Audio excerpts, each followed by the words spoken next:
Yeah, some of these scuff marks could have had a story behind them. Like great-grandpa and the grizzly bear, that was probably that one right there. Alright, now I've got it all sanded, and I scuffed it up, and I sanded that. Now take some black paint, just any old kind of El Segundo black paint you want. As long as it's oil base, it can't be latex. You have to keep the base the same. And the finish I use is oil base. And just smear it all over it.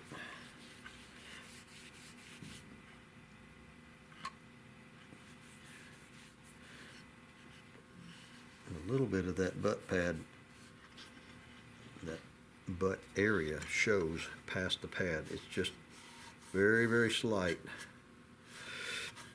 But because it shows a little bit, I'm going to cover that whole back end. It'll get down in those cracks, all those gouges,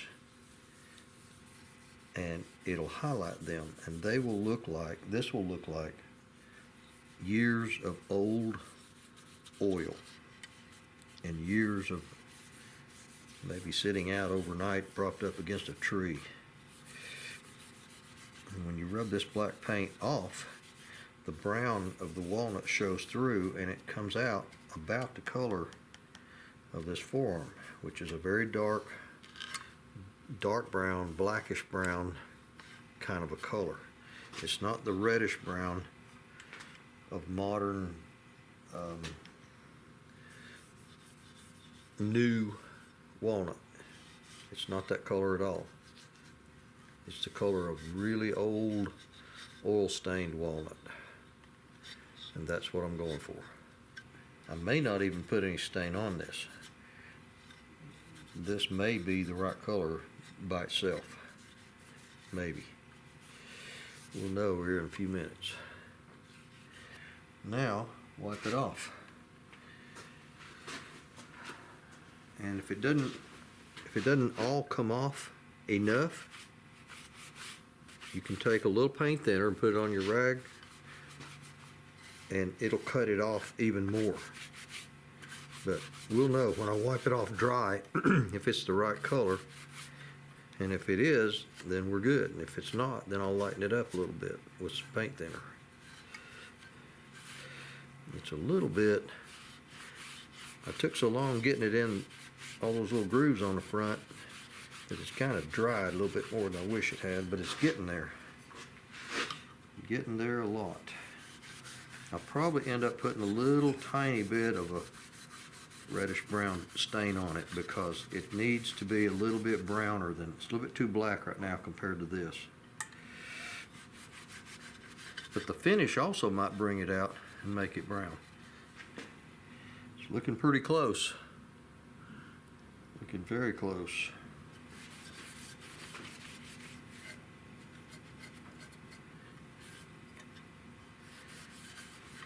Back here in the back where this pretty grain was, it absorbed it more, and it's kind of blacked out right in there where that burl was, a little bit of fiddleback, and I wish it hadn't because that was pretty. I really wanted to see that.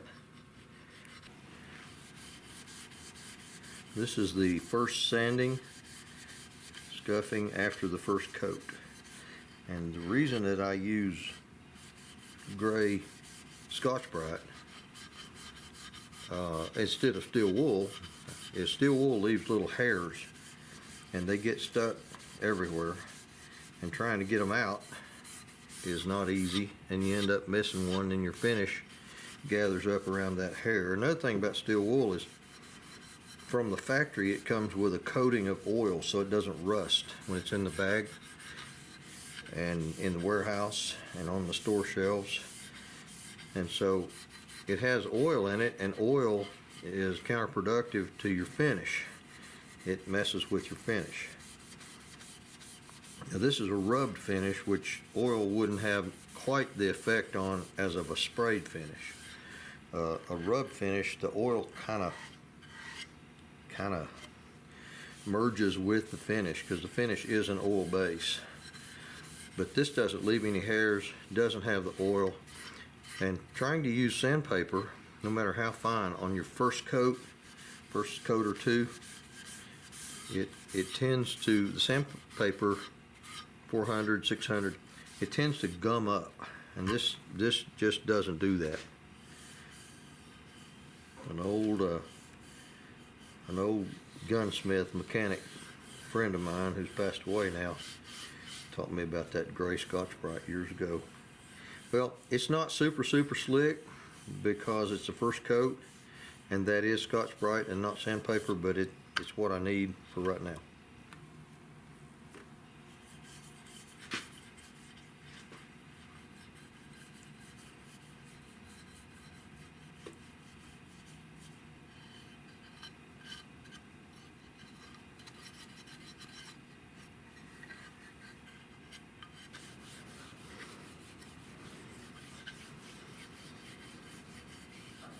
This particular finish, this permalin, you can rub it and it'll start to set,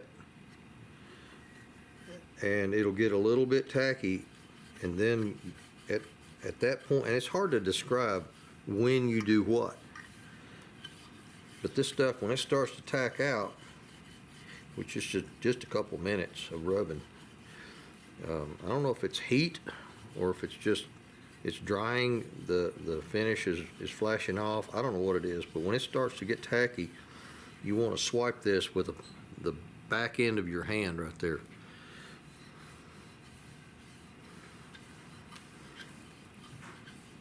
You get all the rub marks off of it, and it produces a really nice old looking finish. What I want for this kind of a gun is what it produces the best.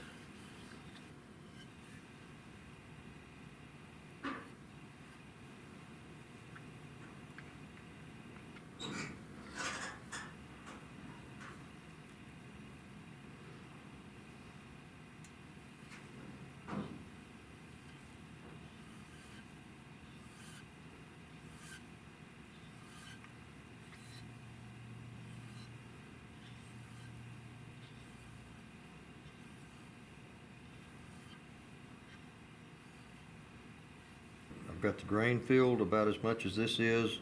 I've got the color right. I've got the sheen about right. To me, it's as close as I can get. So it's time to put it together.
How old does that look?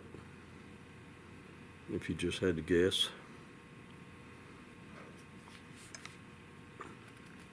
Would it look about as old as that?